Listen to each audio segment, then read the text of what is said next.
Hi and welcome to this brand new episode of Horror Talker. If you find these stories thrilling, do subscribe to our channel Horror Talker. And share it with your friends and family. Let's start with some exclusive highway horror stories which left everyone on the edge of their seats. My wife, Sarah, and I had been on the road for hours, the relentless highway stretching out before us like an endless ribbon of asphalt. The sun had long since dipped below the horizon, casting the world into a moonlit stillness. It was then that we spotted the sign for the Whispering Pines Motel. We'd been driving through rural Virginia, and the prospect of a warm bed and a good night's rest was too tempting to resist. The motel appeared like a mirage in the darkness, its neon sign flickering to life as we approached. Sarah and I exchanged tired smiles as we pulled into the parking lot. The Whispering Pines Motel had an eerie charm to it, the kind of place that seemed frozen in time. It was a single-story building with a row of rooms that faced an overgrown courtyard. The paint on the exterior was faded, and the windows had a slightly dusty look, but it had an inviting quality that made us feel welcome. We approached the front desk, where an elderly man with thinning white hair and a warm smile greeted us. His name tag read, Jerry. "Evening, folks. Looking for a room?" Jerry's voice was kind, and he seemed genuinely pleased to have customers. "Yes, just for the night," I replied, feeling a wave of exhaustion wash over me. Jerry handed us a set of keys with large, brass keychains that read, "Room 13. That's our last available room. It's cozy, but it'll do the trick. Enjoy your stay." We thanked Jerry and headed towards our room, our footsteps echoing in the silence of the courtyard. As we approached room 13, I couldn't help but notice how the building seemed to loom over us, casting long shadows that danced in the moonlight. The room itself was small but clean, with floral wallpaper that had seen better days. We set our bags down and collapsed onto the bed, our weariness making the worn-out mattress feel like a cloud. As I drifted off to sleep, I thought I heard a faint whisper in the air, but I dismissed it as a trick of the wind. The events that would unfold over the next few hours would convince me otherwise. Sometime in the middle of the night, I was jolted awake by a strange noise. It was a soft, rhythmic tapping, like someone tapping their fingers on the nightstand. I turned to wake Sarah, but she was still asleep beside me. The noise seemed to be coming from the bathroom. With a sense of unease, I climbed out of bed and made my way to the bathroom. The door was slightly ajar, and as I pushed it open, I couldn't believe my eyes. The bathroom mirror was covered in condensation, and as I peered closer, I saw that something had been written in the steam. It was a message, and my heart raced as I read it, "Leave before it's too late."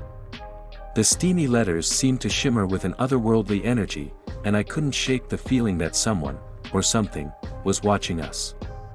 My trembling hand reached out to touch the mirror, as if expecting the letters to disappear under my fingertips. But they remained, an ominous warning etched into the condensation. Panic surged within me as I considered the implications of that message. "Something is terribly wrong here," I muttered, my voice barely above a whisper. I stumbled back in shock, the words etched into my mind. I tried to wake Sarah, but she was in a deep slumber, oblivious to the chilling message. I was torn between waking her and fleeing the motel, but something compelled me to stay and investigate further.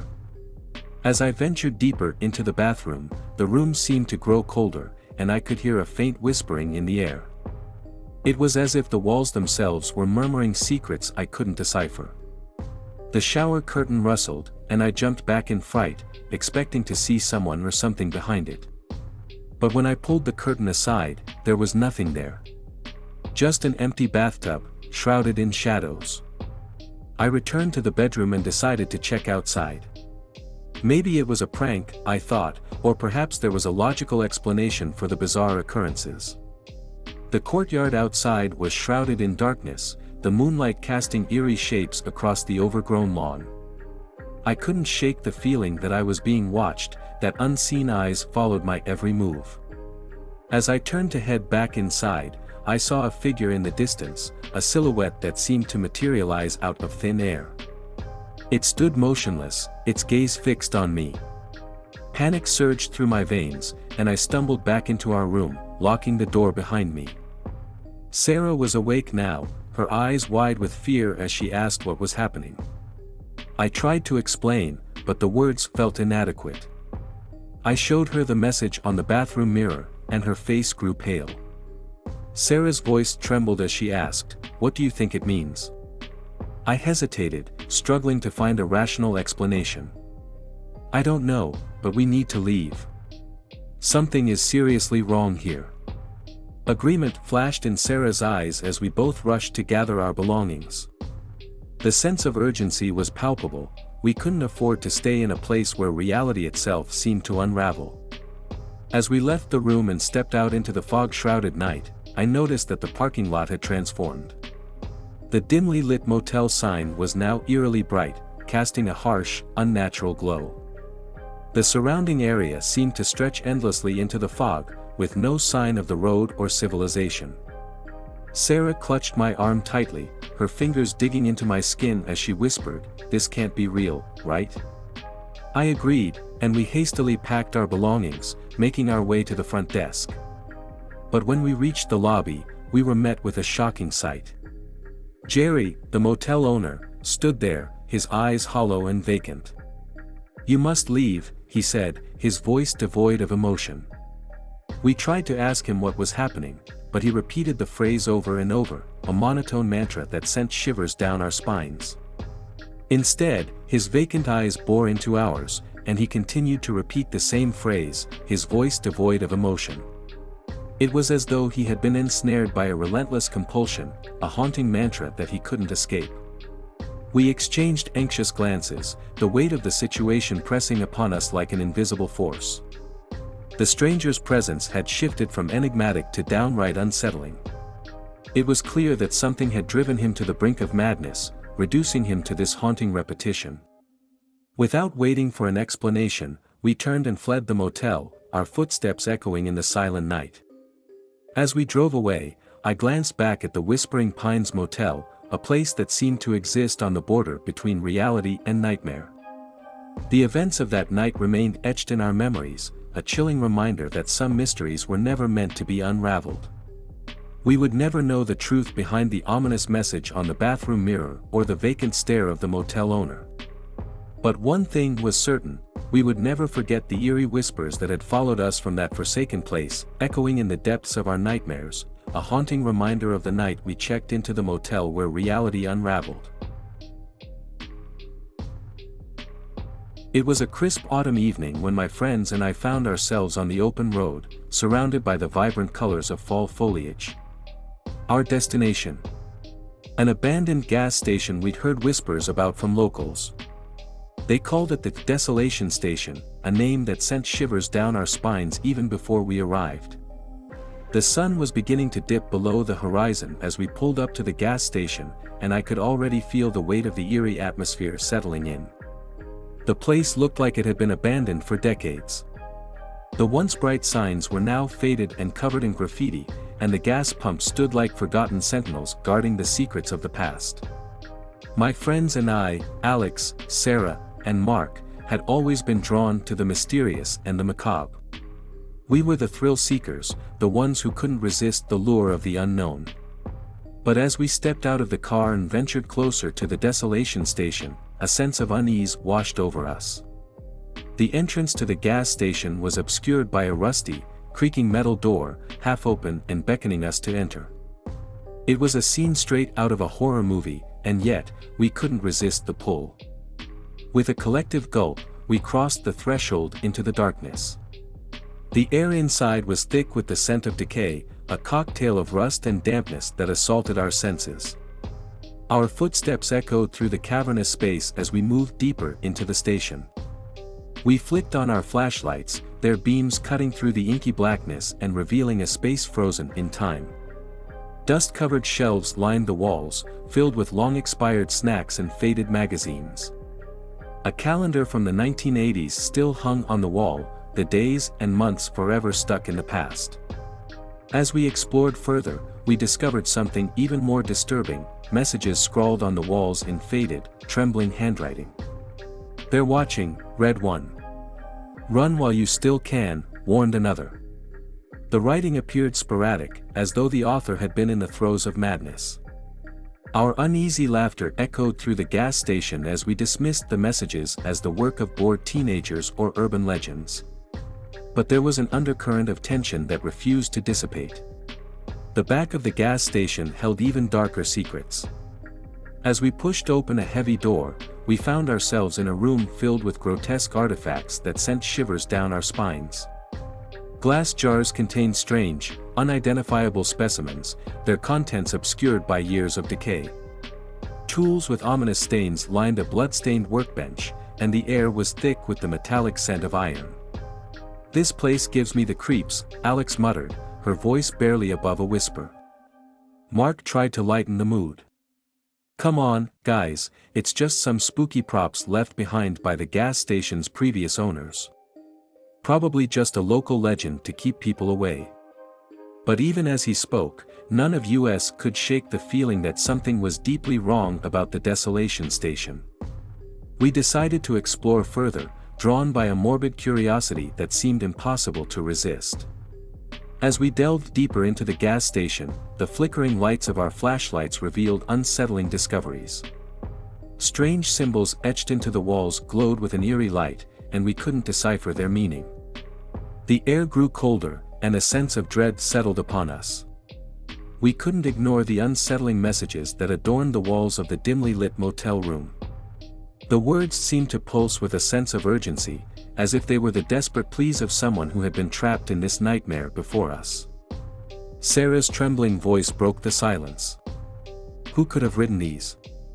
And why?" I shook my head, unable to offer any reasonable explanation.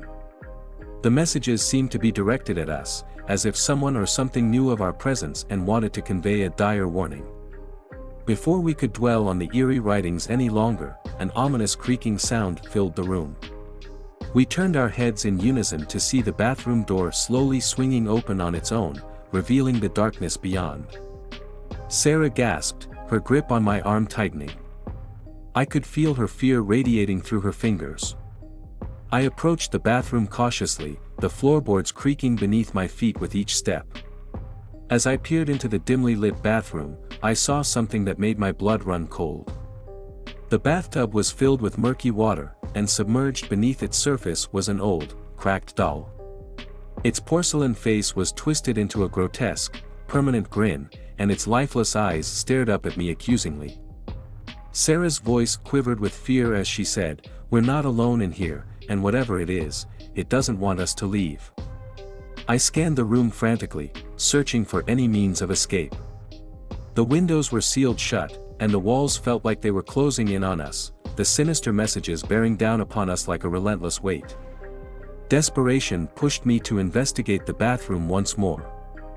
I had to find a way out, or at least some clue to the motel's dark secrets. As I gazed at the doll submerged in the water, I noticed something unusual, an inscription carved into its porcelain skin. It was named Rita. It wasn't long before we heard the first sound, an echoing, disembodied laugh that seemed to come from all directions at once. We froze, our flashlights trembling in our hands. "Did you guys hear that?" Sarah's voice quivered. The laugh came again, closer this time, as though it was right behind us. Panic set in, and we began to run, our footsteps echoing through the gas station as we fled. I glanced over my shoulder, catching a glimpse of movement in the shadows. My heart raced as I saw a figure, shrouded in darkness, emerge from behind a rusted shelf. The gas station had been empty when we arrived, and the sudden appearance of this mysterious presence filled me with an overwhelming sense of terror. The overhead fluorescent lights flickered ominously, casting erratic shadows that seemed to dance in time with our racing hearts. The store shelves, once stocked with long-forgotten goods, now seemed to hold nothing but malevolence.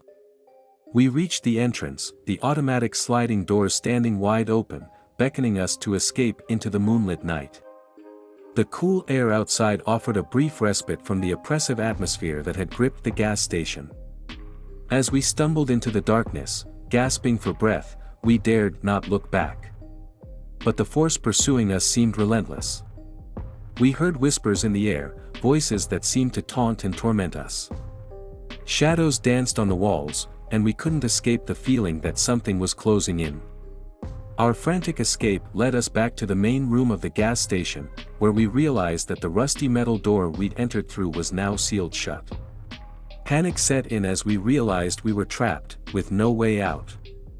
"We have to find another way," Mark shouted, desperation in his voice. We began searching for an exit, but every door was locked or blocked by debris. The malevolent force seemed to tighten its grip, and our flashlights flickered, casting eerie shadows on the walls.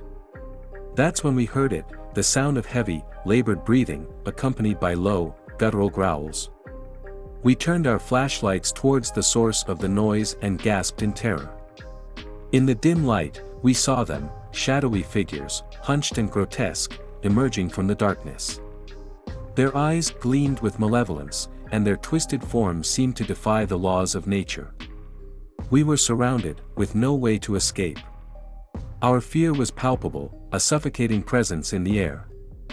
And then, just as it seemed all hope was lost, the malevolent figures began to retreat, disappearing into the shadows. With trembling hands, we approached the rusty metal door that had sealed us in. To our shock, it now stood slightly ajar, as though inviting us to leave. We wasted no time, fleeing the desolation station as though our lives depended on it. As we stumbled back into the cool night air, the gas station seemed to fade into the darkness, a nightmarish mirage that left us questioning our sanity. We never spoke of that night again, but the memories of the desolation station and the malevolent force that dwelled within it haunted our dreams.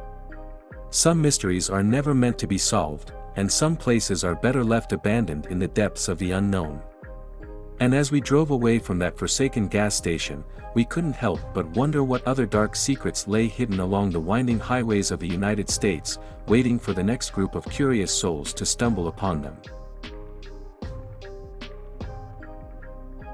It was a moonless night when I found myself on that desolate stretch of highway, surrounded by nothing but the enveloping darkness. My journey had taken me far from the comfort of civilization, and the need for rest had grown overwhelming. As I spotted the faint glow of an isolated highway rest stop on the horizon, relief washed over me. The rest stop emerged from the darkness like an oasis in the night.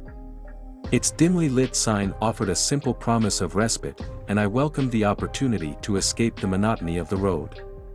Pulling into the parking lot, I couldn't help but notice the eerie silence that enveloped the place. There were no other travelers in sight, no distant hum of engines, just a palpable stillness that hung heavy in the air. I parked my car beneath a flickering street lamp and stepped out, my footsteps echoing through the quiet night. A feeling of unease settled upon me as I approached the rest stop building. The windows were dark, and the neon "Open 24 Hours" sign had an ominous flicker to it.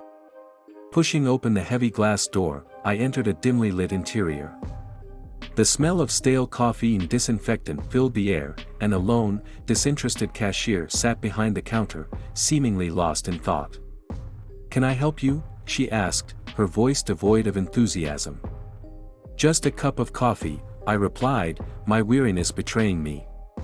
As she filled a paper cup, I took a moment to survey my surroundings. The rest stop was eerily empty, devoid of any other patrons. Rows of empty booths lined one wall, and the dim lighting cast long, haunting shadows that danced across the floor. It was as if the place had been frozen in time, a relic of a bygone era. I took my coffee to a corner booth and settled in, hoping the caffeine would revive my spirits. But as I sipped the bitter brew, I couldn't shake the feeling that something was amiss. The clock above the counter spun backward, its hands retracing their steps with each passing second. A chill ran down my spine as I watched, unable to tear my eyes away from the bizarre spectacle. The cashier remained unfazed, as if she hadn't noticed the clock's strange behavior. I decided to leave some money on the table and make a swift exit. But as I rose from my seat, I noticed figures moving outside the rest stop, their shapes obscured by the inky darkness. My heart quickened as I peered through the window, trying to make out who or what was approaching. The figures moved with an eerie, disjointed gait, their forms appearing and disappearing like wraiths in the night. Panic clawed at the edges of my mind as I realized there was no rational explanation for what I was witnessing. I turned to the cashier, desperation in my voice. "Do you see them? Those figures outside?" She glanced out the window with a disinterested look, as though the sight were nothing out of the ordinary. "Oh, they come and go," she replied casually, as if I were talking about the weather. My heart raced as I contemplated my options. I could stay and confront whatever was lurking in the darkness, or I could make a hasty retreat and hope to outrun the encroaching terror. But before I could decide, I heard a soft, whispered voice, barely audible but undeniably present. "Stay," it hissed, a sinister undertone to its words.